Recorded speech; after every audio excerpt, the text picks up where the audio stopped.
Hello and welcome back to the Key Arsenal podcast. It is episode 66 today. Hope you're all doing well. I'm your host, Matthew Key, and I am joined by two lovely co-hosts this week. We have got Madeline and Dad.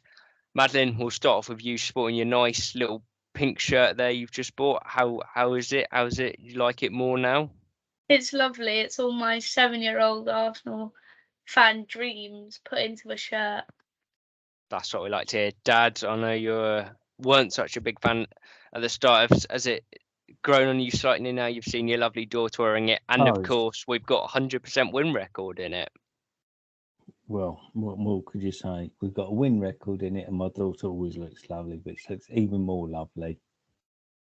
That is what we like to hear. Some good moves, some good vibes, and why not? It was a good start, as good a start as I'm sure any of us could have hoped for. This bit of a backstory to Friday's game was that what was it, Madeline? Year and a half ago, something like that. Yeah, prior to the beginning of last season. Yes, we purchased some. Well, Madeline purchased some Commonwealth Games tickets for us all to enjoy, thinking, yeah, good day of family bonding, something that would be good fun to do, and yeah, we really enjoyed it. The sad part of it was that obviously, when it came round, we realised, oh dear, it's the same day Arsenal are kicking off the Premier League season. Obviously, we were meant to kickstart it on a Saturday, ended up being a Friday. That was a bit of a nightmare. We weren't sure what to do about the game, whether to record it and watch it when we got home, or in the end, we decided the nerves were not going to take that, and we just, had some very poor signal on Twitter and managed to see the results. Madeline got some updates as well, but in the end, you and Dad couldn't even bear the stress of not knowing the team, let alone the squad, let alone the score. That's true, but in the end, we got the win and we walked out having enjoyed a very good evening of athletics, even more happy because Arsenal had won.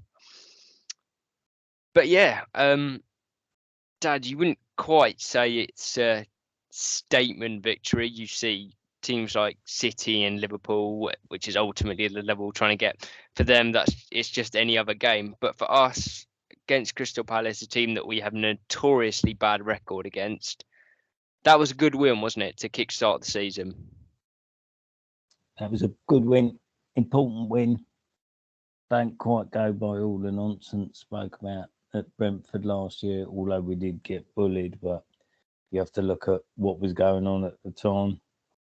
But we also got bullied at Palace at the end of last season, and we didn't tonight, or Friday night, sorry. So good 3 points, reasonable performance from what I've seen.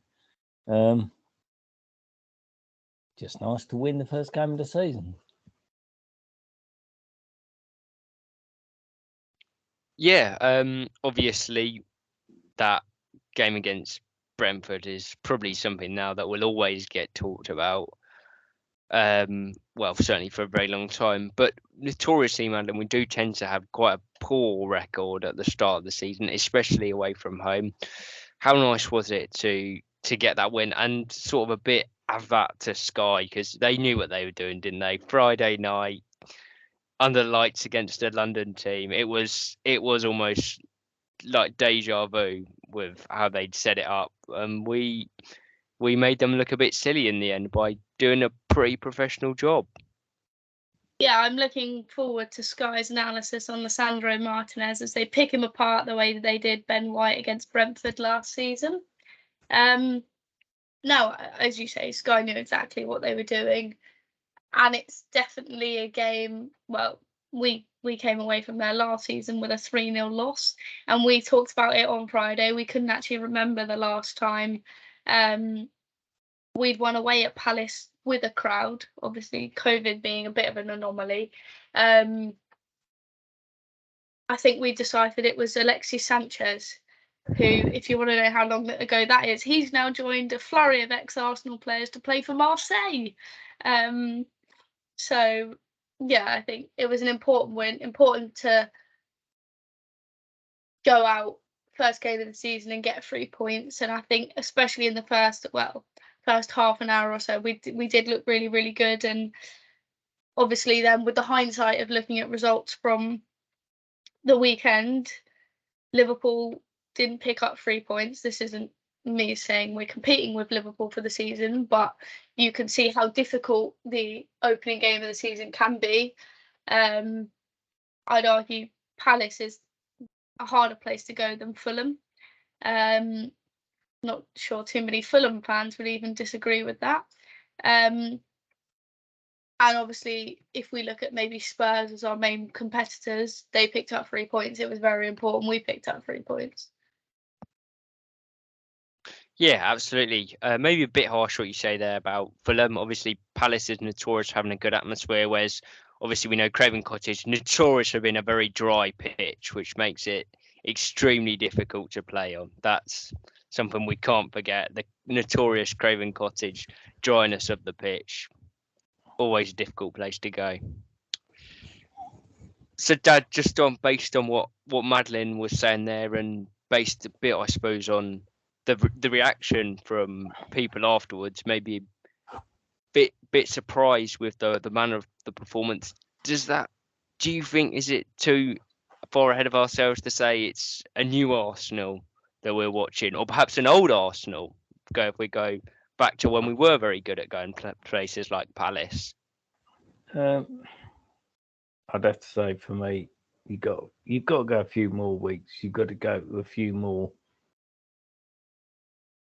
places and think, yeah, we'll stand up to them. We'll stand up to the crowd. The striping Argels always give it a good atmosphere, but they're I don't know. It's you like to think somebody like Zinchenko adds something to the team, a bit of nous. I think the truth be told, the last couple of seasons, it's always been, we've had quite a good 11. The minute we lost somebody, as demonstrated last year, the minute we lost a player, we were in deep doo-doos. Tierney, I remember, did he get injured at Palace last year? Or was it before then? I can't remember. It was before, because Nuno started the game and played back that wonderful pass across to Gabriel, across the face of goal. And then you sort of go, that. Is it a new Arsenal, or is it just we played at Palace, we managed to win at Palace, and we didn't actually have the two, what you'd have considered, fullbacks playing? Other than that, did we have anybody who was missing? No, we had Partey, we had Xhaka, we had the lovely Martin Odegaard, and we had, and again, slightly different, we had Jesus up top, who clearly brings a lot of energy to the team. And I hope he can keep that up for months and months and months and months and months, because he does chase down. So I think that was different. I think that is probably the bigger difference. And we'll come on to debuts in a minute. I think Matthew will talk about debuts. Yeah, we'll come to sort of individually sort of qualities, but again, Madeline, look at that sort of mental side. Is it not only the quality that Jesus and Zinchenko obviously possess, is it also that sort of bringing that winning mentality over? We've mentioned previously the leadership starting to improve with Odegaard, obviously now officially club captain, but always been national team captain for a few years. Zinchenko also possesses that. Xhaka, Partey. It says that sort of the same sort of thing, that winning mentality becomes infectious and grows within the group. Yeah, I think those, if you take Zinchenko and Jesus as well, I would imagine one of the main reasons why they've chosen to leave City is because they almost want to take a greater leadership role and they want to be more important to their side. Not obviously saying that they were unimportant to their Man City side, but if Gabriel Jesus, for example, can be almost to Arsenal what as important to Arsenal as Kevin De Bruyne is for Man City, then it's a win-win for both us and Jesus. And it's about them wanting to take on a leadership role and a challenge of not buckling under pressure, a bit like we did towards the end of last season. And I can't say that they're two players that are used to playing in extremely lively atmospheres at the Etihad. But I don't know whether maybe as City they carry an aura of people just wanting to beat them because everyone knows they're the best. And maybe then crowds get up more for games against City. So hopefully they can deal with that pressure, deal with a Monday night, a Friday night, a Saturday evening away somewhere a little bit nasty. And probably not only that, if you take maybe the left back position, we've actually got two leaders that we could play at left back that I think we've spoken before about. When Tierney's not there, we've not only missed his playing ability and his defensive ability, but we've also missed his leadership skills. And hopefully now that means if he's not in there, Zinchenko can provide us with that. Yeah, absolutely. Maybe a good example of this would be the start we made. Obviously, in those sort of games where it's almost, especially for in our opinion, we're really bad starters, and you can always sort of tell with us if we start slowly, it almost never gets better. Newcastle away sort of being the prime example where you go into the game a bit apprehensive and you watch the first 5 minutes and you feel, oh dear, this isn't. You can just tell this isn't going to go well straight away. But is that maybe what a good pre-season, good preparation shows, Dad? Obviously, we're not that fussed about the results in pre-season, but last year when you looked at it, the preparation was all over the place. You couldn't really see what was going to happen at the start of the season, which was some stuff out of the club's control with COVID and stuff like that. But having a good pre-season and getting the style implemented early so that straight away, first game of the season, players been bought in, know what to do. The older players know what to do. They know how their roles the same or different. Is that what that stems down to, and the reason why we got such a fast start against Palace? Possibly some of it's also confidence, I think. Last year our pre-season was absolutely appalling. The highlight being that 1-1 draw with Hibernian. You know, we weren't scoring goals. We actually lost to Hibernian last year. We drew with Rangers. Oh, there you go then. Just generally it was poor. And you think, well, I also think last season, forget the Brentford game, there was possibly more going on in the background than we all knew. I don't think it was a very united team, and I think that showed through. So, yeah, I think a lot of it, confidence. I think there is a bit of a will and a team bond in there. I don't think there's many players that. I think the people that are going to play most weeks, they know they're going to play, but they know they've also got a bit of competition. I just generally think it feels better, and it looks like more of a team. Last year, start with, we didn't look like a team. Go on, Madeline. Tell me I'm wrong. Oh, I think obviously started last season as well. I know we've brought in a lot of players this season, but this summer, sorry, but obviously only two of them in Zinchenko and Jesus started. Oh, and Saliba, but I keep forgetting he's sort of a new player. But last season, I think I couldn't tell you how many more players were in there. Obviously, I know Ben White was in there. Balogun started up front. I think Reece Nelson started. So it was a lot of. It was a very disjointed team, and this year, obviously, there was this disruption of the Euros as well. Whereas this year, we've been able to have a solid pre-season. Most people have come back at exactly the same time. A few internationals come back a bit later, but Arteta's probably had a good 6 weeks to really, really work with them, and make it very clear what he wants, what he expects. A lot more people, we said towards the end of last year, looked a lot more comfortable.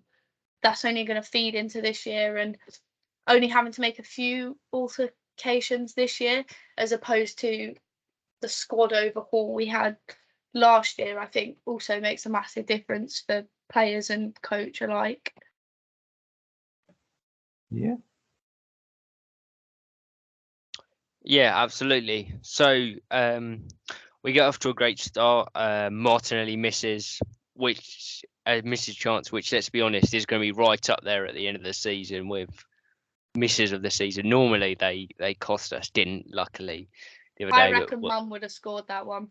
It was an absolute shocker. Maybe on the left, but Mum might have struggled. But yeah, it was a shocker. But a nicely worked corner. Clearly something that Madeline, what's the name of the set piece coach again? I was about to say Nicholas Jovic. Jova, isn't it? Jova, because the other one plays for the Denver Nuggets. Yes. Yeah. Yeah, nice routine they've worked on there. Zinchenko heads it back. Martinelli heads it in. Goalkeeper might do better. Anyway, doesn't matter. So really good start and really encouraging signs. What then was it? Then Palace start to get on top. Was that them waking up slightly and realizing they weren't playing at the required level, or is that just a thing that needs a bit of teething that isn't quite there yet? Where we've been struggling the last couple of years. You score a goal, you drop off slightly rather than looking to get goal number 2, 3.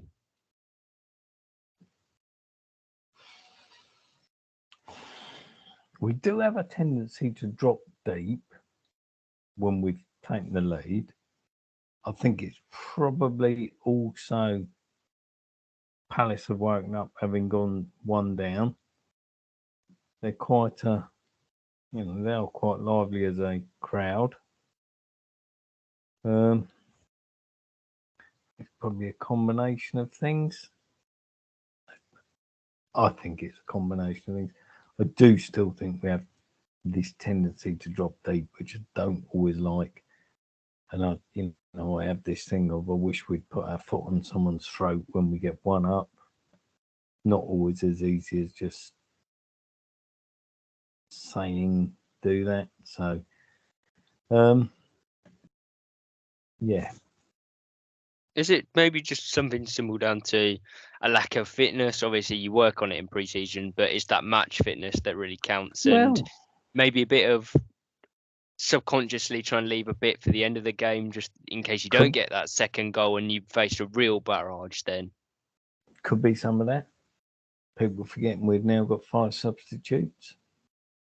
Yep, something we're going to touch on in a little bit. I think it's a lot of things. I think first game of the season, you do try and hold something back. That's an opinion, Madeline. You're not going to go flat out for 90 minutes. It's your first game, and you might go, oh, there's not much break between one season finishing and another one starting. But there's an awful difference between playing 90 minutes pre-season friendly against someone and actually playing a game. I think, though, you're never going to keep that intensity up for 90 minutes anyway. Yeah. I think you're completely... It's just like Liverpool don't keep that up for 90 minutes and they run around a lot.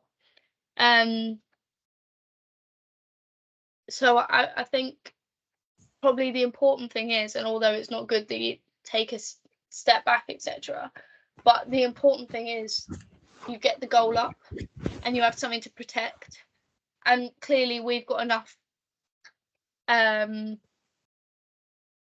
confidence in our back four and our goalkeeper, etc., that we are going to be able to hold on to a lead and catch someone on a counter. We've got a young front line, we've got a quick front line. Maybe it is part of the plan, although I think probably gives Arteta a few more grey hairs than he'd want.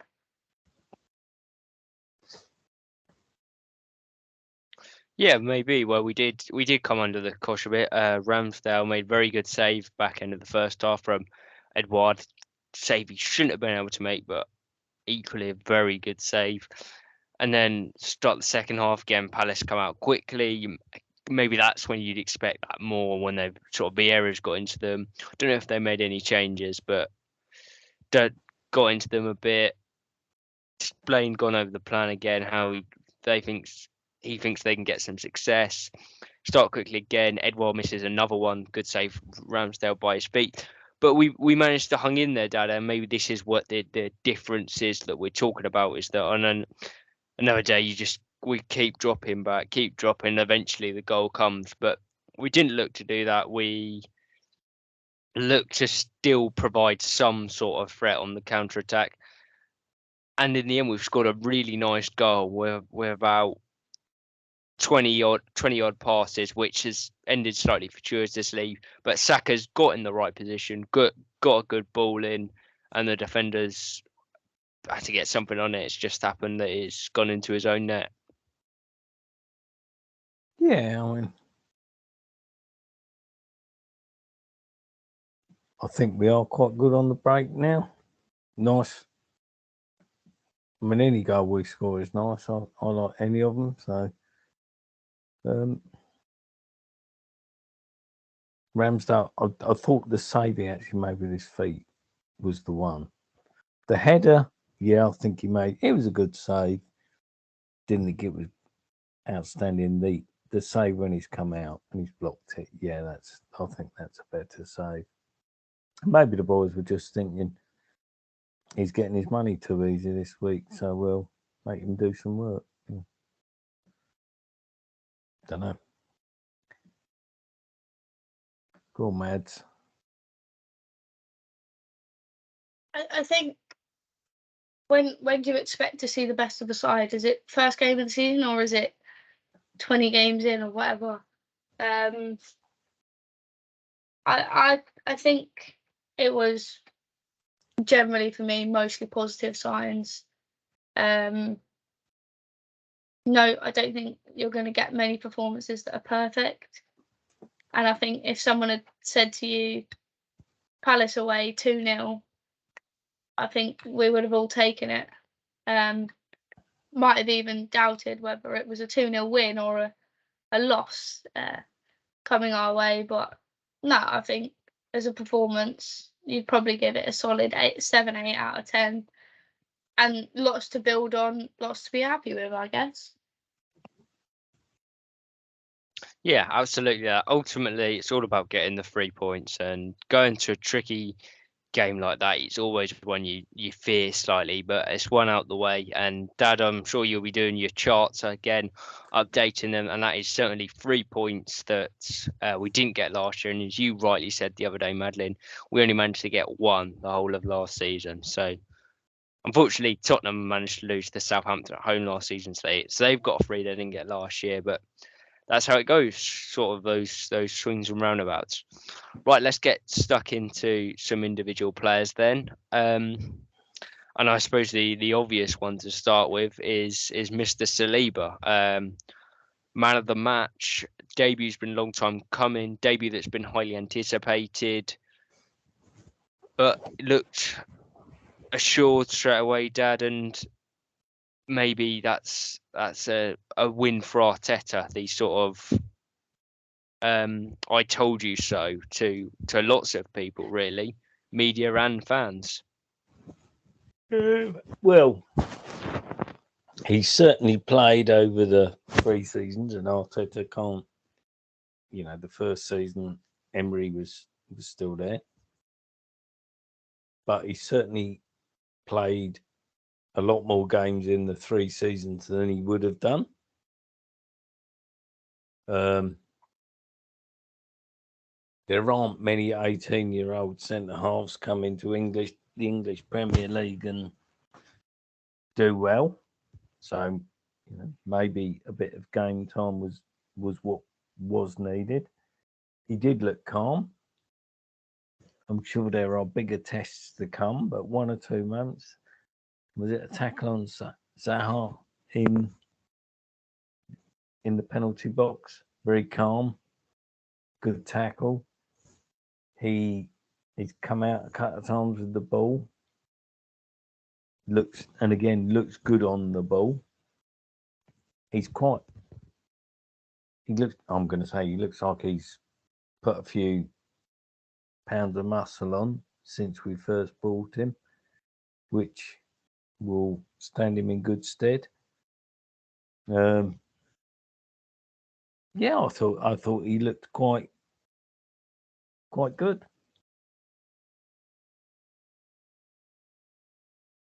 Go on, Mads. I never go overboard, Matthew.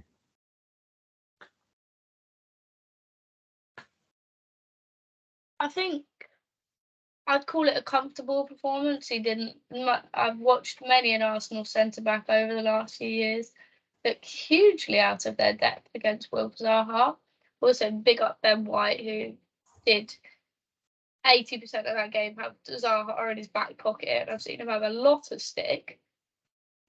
But I think Saliba had sort of that kind of calming presence. Didn't obviously, I think probably playing in some of the games in France has helped him. Sorry. The sort of derby atmospheres they get in Europe. Probably equips you for away days here, because I think they're better over there. And yeah, I think you could probably a debut you can look at in 2 ways. Some might look and say, well, why is Arteta had him on loan for 3 years? Whilst I'm sort of sat there saying it looks like quite a good decision that Arteta let him grow out in France, and I can only imagine if he'd have played against Brentford last season and had a stinker, the outcry of hate that both Arsenal fans and the English media would have no doubt directed to him. So I think it was a really good performance. As I say, looked very calm, assured on the ball, and hopefully only going to get better across this season and seasons in the future. Yeah, and we touched on the sort of mental side of Jesus and Zinchenko. Let's talk about them technically, Madeline. Obviously, Jesus saw glimpses of what we expected of him. Good bit of pressing on Anderson, I think it was, won the ball back. Put it on a plate. Sorry to say this, Dad. Odegaard should have done better. He's even nodded there. He agrees. He knows it. But so held the ball up, pressed well. Perhaps what we didn't expect was the level of dribbling was absolutely sensational. That run for the Martinelli goal, Martinelli chant that he should have stuck away. One lovely bit of skill to get away from someone, cheeky little nutmeg in there, and then finds the pass. That's just so exciting to see. We have not seen that in a very long time. Yeah, I think fantasy Premier League managers up and down the country might be fuming at Jesus, might want to target their anger elsewhere. I thought he led from the front. Obviously, we've talked a lot about Lacazette here, and we're only pretty much got good things to say about him, but you could already tell the difference in the way that he could press, from the intensity he had from the first minute to when he come off at Eddie. I thought he looked really sharp. Didn't look like a bloke who had only played a few games for us. Yeah, as you say, the dribbling, probably, again, to go back to that man, probably the last one was Alexis Sanchez. And I think we're probably getting a similar vibe of he can do something similar to us, what Alexis did. So yeah, I thought, especially for 45 minutes, thought it was unplayable. Had a bit of a quiet second half, but most of anyone past Granit Xhaka had a bit of a quiet second half. So I think definitely a debut to be hopeful for, and one that hopefully we should see that level of performance maybe increase from 45 minutes to 70 to 90 or whatever. Yeah, absolutely. And finally, Dad, not necessarily a player, but something you mentioned earlier. The 5 subs, Arteta used that to good effect on Friday. We saw Zinchenko being taken off for Tierney, which in itself is a great thing, because we certainly didn't have the option to take off Tierney when he was fit last year. Rob Holding wasn't needed. The old 3-5-2 wasn't needed in the end, or 3-5-1 when we were inevitably down to 10 men last season. But obviously, whether it's a good thing or a bad thing is a completely irrelevant topic. But how crucial do you think it will be to the season, and how important therefore is it that we get those subs right and we keep building the squad depth, which is obviously much improved from last season? I think the 5 subs really will start to make a difference. Okay, first game of the season, it's what it is. You look forward, you get that thing, we'll be Thursday, Sunday. I know it sounds soppy, but just giving someone a little bit of a break for those big important games will make a difference. I mean, Eddie's going to come on and work hard. So you've had Jesus on there for, let's just normally say it's 60, 65 minutes. And then you can bring it somebody like Eddie on. Tierney, you're quite right, because over the last few years, I think we've had, people go on about his injury record, myself included, because it's not been great, but he's been absolutely rinsed. When he's fit, he's played. And we've not really been in a position to give him a break, unless you count watching Kolasinac through your fingers. So you've got that. It's interesting because Madeline mentioned Ben White. Actually, when I've watched the game, he's done pretty well. He's not a natural right back. He's done pretty well. Tommy then played for the under-21s, admittedly 45 minutes Saturday, but he played for the under-21s. And again, truth be told, last year we brought Tommy back quicker than we should have done. I know that's not substitutions, but we bring him back and we expect people to be able to play 90 minutes. Well, sometimes that's not always the way. And then, you look across the team. There's a couple of places I do think we need to strengthen.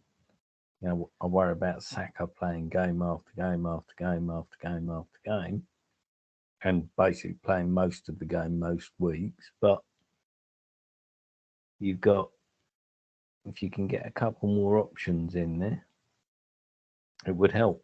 I think there's your Liverpool, your City, to an extent, Tottenham, Chelsea. The 5 substitutes will benefit them a great deal. Your teams without the strength and depth will find it hard. You're changing half your outfield team if you want to. It just depends what you're changing it for.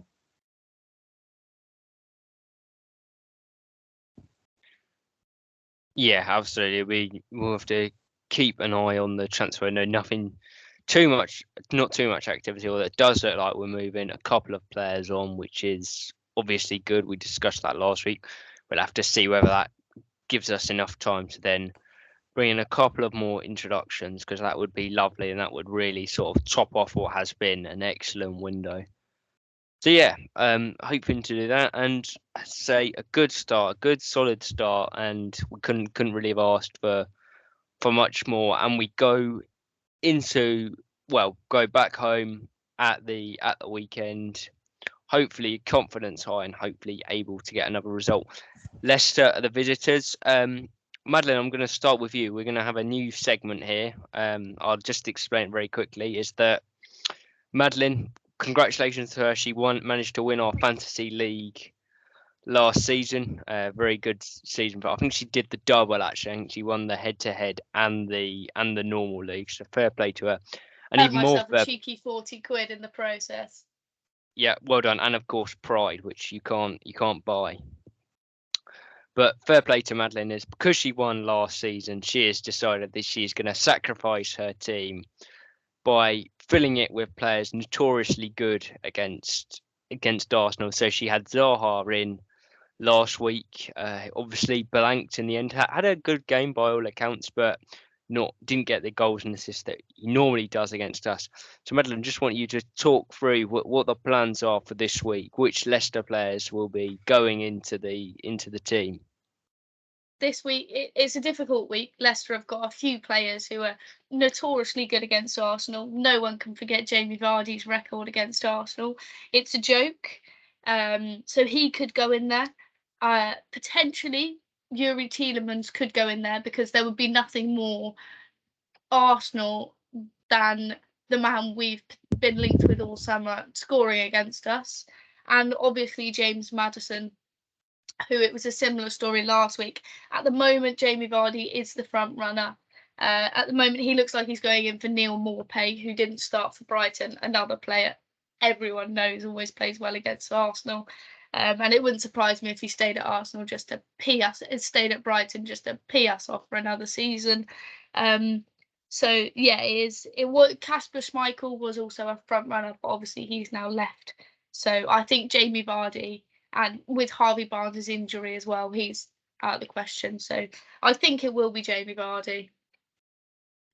Lovely stuff. Well, we'll keep an eye on that each week. Go for a recap and see if indeed Madeline did manage to jinx the player, and of course who she will be transferring in the next week. But yeah, Leicester at home, a team that we always seem to have good games against. We managed to beat them twice last year, fairly comfortably, but games that normally have quite entertaining, quite a few goals in them. We didn't play against Vardy once last season, I don't believe, which obviously worked in our favour because, as Madeline and by said, coincidence, we got 6 points. So yeah, he does have a very good record against us, as everyone knows, but he didn't play against us last year. A bit of a disappointing season for Leicester last year, it'd be fair to say. And a team, Madeline, that look like they have perhaps similar weaknesses to what they had last year, mainly those weaknesses being defensively. Specifically defending from a corner, which they, despite, as me and you like to joke, Yannick Vestergaard is 6'7", and defending from corners last year proved to be one of their downfalls. I think it's a bit of a weird one, the fact that they've not signed anyone, especially after some of the seasons they've had recently. Maybe having a slightly more disappointing season, wanting to build on the seasons before and use last season as an anomaly. Don't know why they haven't done any business. Whether they're relying on some money coming in before they spend any. I know their finances seem to always be quite tight. So yeah, a bit of a weird one, but as you say, their weaknesses. They, like us, also seem to get a lot of injuries to important players. I don't know whether that's also down to their squad depth and players like Harvey Barnes having to play 90 minutes whenever he's maybe even just 70% fit. So yeah, hopefully we can come away with another victory against Brendan Rodgers. Dad is not a fan of Brendan Rodgers, if anyone was interested. So yeah, hopefully we can get 3 points, carry on marching our way to the top of the table where we rightfully deserve and belong. Thank you.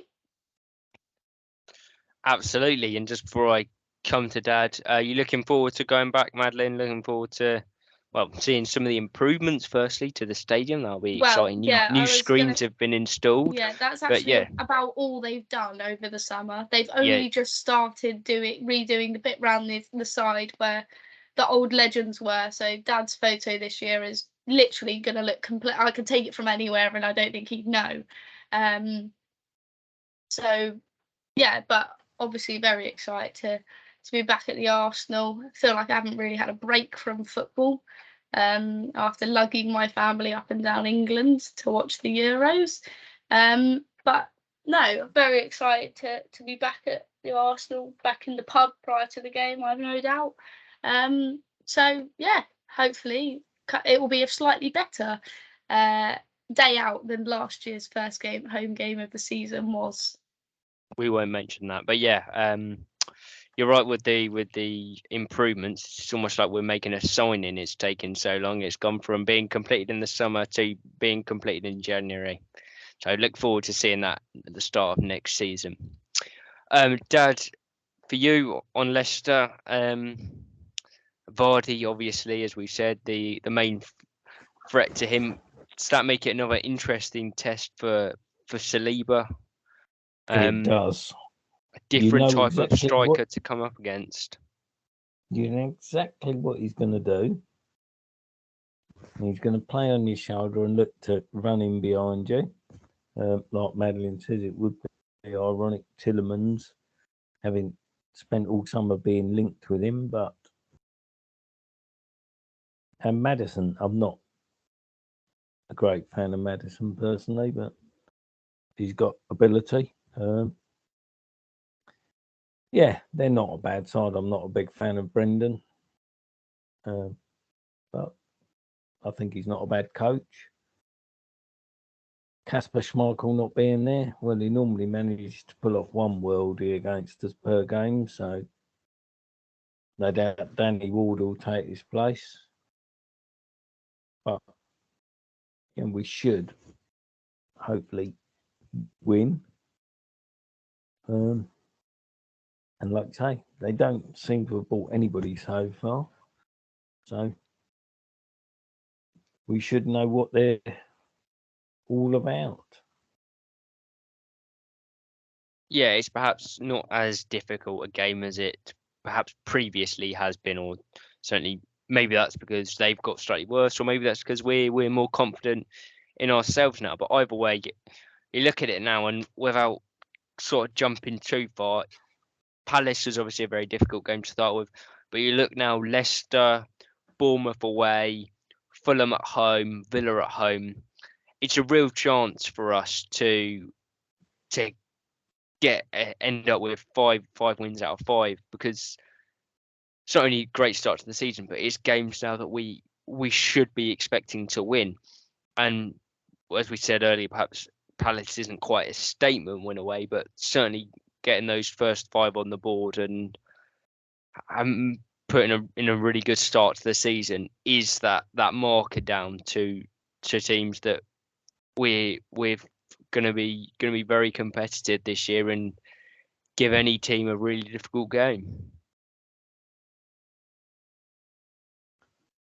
Yeah, I just think it's we I don't think we were quite as bad as everyone made out early on last season, but the results were poor.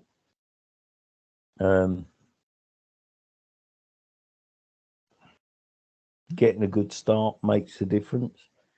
You know, when you're already looking and Liverpool were on 9 and Tottenham were on 9 and we were on nothing, it's already a long way back. Even, people say, oh, there's a lot of games. It's still a long way back. So you need to get those wins in. October won't be easy, but get those wins in, get in and amongst it, hopefully, and we can go onwards and upwards, and World Cup will come before you know where you are, and you don't want to be sitting looking at a 20-point deficit to the team at the top. So I think it's quite important that we start well, and it breeds confidence. And if you do want to buy somebody in January and you're in with a shout at the top four, I think, yeah, makes a difference. You've also got go on, Madeline. I was going to say, I think one of the other differences when it comes to January, it's maybe signing one or two players who are going to improve your squad rather than ones that are going to end up having to improve your team. Maybe because of the situation you've got yourselves in. But I don't know. I think the biggest thing is momentum, confidence, and just the atmosphere around the club. If fans want to turn up on a Saturday and a Sunday, it'll be a Sunday most of the time, and want to chant and sing for 90 minutes. Yeah. Rather than, we turned up at Norwich last season and we were bottom of the league and we were playing Norwich and we were actually below Norwich, which was an all-time low, I think. And I think, we sort of turned up. People did get behind the team then, but you could feel the sort of tension in the stadium as it was still 0-0 at half time, and we were thinking, are we actually going to score a goal all season? So yeah, I think just that momentum and going into every week with a belief as fans that we can win, because I don't doubt as players that a lot of the time they have enough faith and confidence and belief in themselves and each other that they can get 3 points. But I think it makes a massive difference if the fans think that we can get 3 points. Yeah,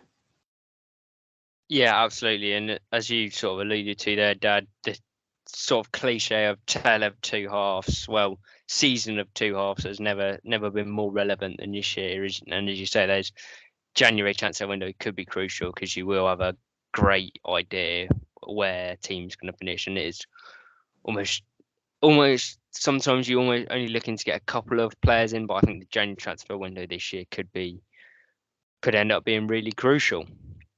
But yeah, we'll take it a game at a time, and if we're on 6 points next week, we'll be very happy with the start to the season, and hopefully get a few goals would be nice. And speaking of opening games, that brings us very nicely to round off the show with Quiz of the Week. And for Quiz of the Week this year, I have taken the decision to do it on our opening home games of the season. So it's basically the normal format, 1v1. Question asked by me, shout out a name, and we will add up the points, see who gets the right answer. However, the first question is 2 parts of it, and they've got 1 part each for you. This is purely to make it fair, because I know Madeline will inevitably complain in about 10 seconds after I've read this question.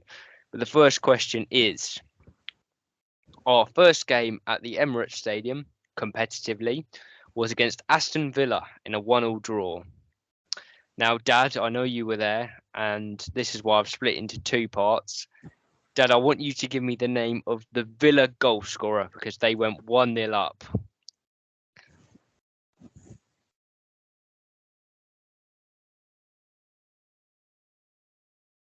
I'm going to say Gabby Abonlahor. Gabby Abonlahor. Madeline, do you know the name of the Arsenal goal scorer on that day? It was Gilberto Silva, no? It was Gilberto Silva. Gilberto Silva is correct. Gabby Abonlahor is not correct, Dad. Well, he's quite annoying, so I thought somebody must have. If it was who's the worst pundit out there at the moment, he would probably be the correct answer. Yeah, it wasn't the question, unfortunately. Yeah. So it's a 1-0 lead for Madeline, despite her not being at that game, and Dad, you were being there. Madeline, I'll give you a bonus point if you can name the Villa goal scorer. Oh, I have not got a clue, but I've got a feeling he was from Slovakia or somewhere. I've got that he's got a sort of Vich at the end of his name, but I don't know who it is. No, you're not on the right lines there. He's a Swedish international by the name of Close. Olaf Mellberg. Well, I'm not sure Sweden and Slovakia are close. They They start both with begin S. with an S. Yep, there we go. I was Apart closer from than that, Dad was. yep, Olaf Mellberg took the lead for Villa, but then a Gilberto Silva goal 10 minutes from time got us a point. A year later, so that was 06-07, the year, of course, we moved to the Emirates Stadium. So a year later, we're talking 07-08. We needed a 90th minute winner to beat Fulham in our opening home game of the season. Can you tell me who scored the winning goal? And this is just a shouting of a name. Madeline. Yes. Nicholas Bentner. Incorrect. It's not a bad shout. I'm not sure he was at the club Robin at that Van time. Pussy. It's not Robin Van Persie. Would you like to have another guess each, or?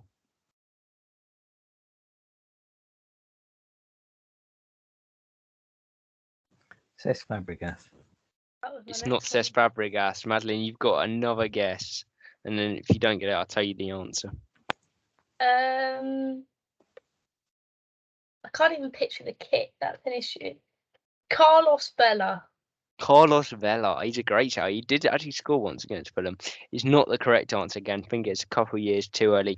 It was one of your, player you were keen on, Dad. Alexander Kleb was the 90th minute. I don't remember that game, Dad, so I'm not sure we went to that, but we could have done. It slipped the sure memory, we did. but I don't remember it. In 2010, so jumping ahead a few years, we thrashed New Boys Blackpool 6-0. A player scored a hat-trick for Arsenal. Who was that player? The worst part is I can't moan at this one because I'm 99% sure we were there. We weren't. We were on holiday. Were we away? We're We going were- for Theo Walcott. Theo Walcott is the correct answer. Dad ties it up at 1 each. There's also 2 goals for Van Persie that day and 1 for Fabregas as well. So good day all round that. We're jumping miles ahead now, and this is many parts of this question to 2017, where Arsenal once again kicked off the Premier League season with an absolute thrilling 4-3 win against Saturday's opponents, Leicester City. We've got 6 goal scorers in this game. I'm going to let you go back and forth. Who'd like to kick me off? Go on, Madeline. Olivier Giroud. Olivier Giroud is a correct answer. So Madeline takes a 2-1 lead. Jamie Vardy. Jamie Vardy, he did score twice in that game. That doesn't mean you're entitled to 2 points, unfortunately, Dad. That's two each. Aaron Ramsey. Aaron Ramsey did score. He scored to tie it up at 3-3 I'm trying to think. Go on. I'm going to say, totally out of the thing, Mark Albrighton. Mark Albrighton is not a name on there, unfortunately. A decent shout, to be fair. It was a good shout. So I need another an Arsenal. You've got 2 Arsenal players and 1 Leicester player, so you're halfway there at the minute. And there's 2 more Arsenal players and 1 Leicester player. I'm gonna go Danny Welbeck. Danny Welbeck is on there. That's a great shout. That was the one I thought remember you it might being not one of get. the most Danny Welbeck goals you could think of. It wasn't. I think It wasn't. He came off his left backside. No, it wasn't. The keeper saved it, and he basically ran it into the net. That is a 4-2 lead for Madeline. So, Dad, you're gonna need an answer here. Ramsey. Yeah, we've got him. We've got him. Giroud and Vardy.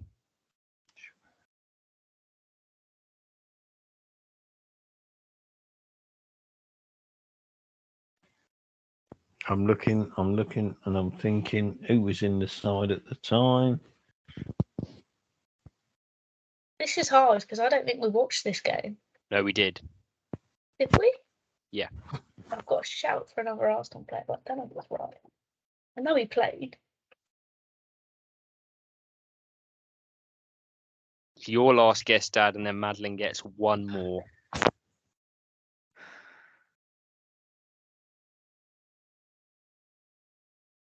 It's quite annoying and plays for Leicester apart from Mark Albright Vardy. and Vardy. I love it. Harvey You go. Barnes. Oh, let's go Wes Morgan. Wes Morgan is not a correct answer. Madeline, your guess to perhaps make an unassailable lead. I'm torn. I'm gonna go. It was a standard answer back in this time. Alexis Sanchez. Alexis Sanchez is not correct. I'm surprised neither of you got it. It was Lacazette scored the first goal for us a mere 90 seconds into his Was that debut. game? Yep. I had in my head we won that 1-0. No, from a Mohamed El Nene cross 90 seconds in. And the equaliser for Leicester was scored by a Mr. Shinji Okazaki, the Japanese international. That was it was a solid player for them, to be fair. That was crap goalkeeping from Petr Cech, if I remember correctly. One of them was, I can't remember which one. One was a penalty, obviously. Yeah, so that's 4-2 to Madeline. And we're going way back now we've just had a question which I thought was in Madeline's paper. We're going way back to 2004, 2005. So after the Invincible season, our record, or our undefeated record, came under threat in our first home game of the season. Who did we eventually manage to beat in that game?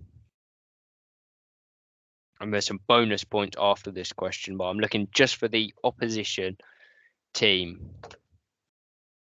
Middlesbrough. Middlesbrough is the correct answer.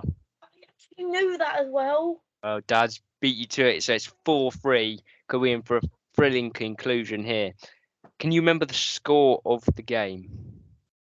I've got to give Dad the chance first, as he.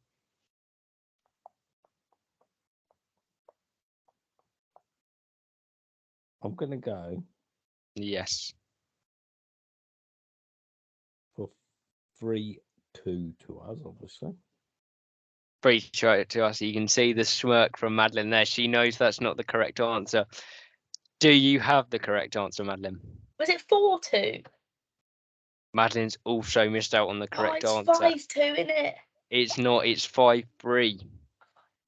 An early Thierry Henry goal was there, and we were then shocked when Borough took a 2-1 lead into half-time, made that 3-1, which really put the record under threat. But then a Bergkamp goal, and then 2 goals in a minute from Pires and Reyes, which was a screamer, and that was literally from kickoff. Gave us a 4-3 lead before Henry wrapped the game up to make it 5-3 and stop a bit of a scare at that time.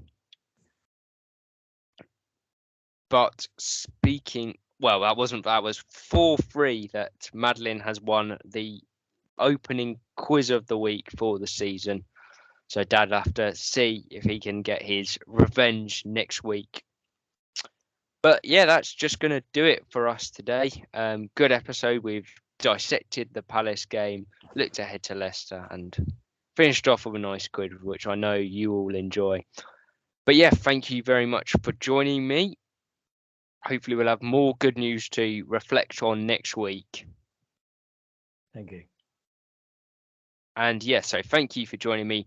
Thank you all for listening, and we will be back with another episode next week. But until then, it is goodbye.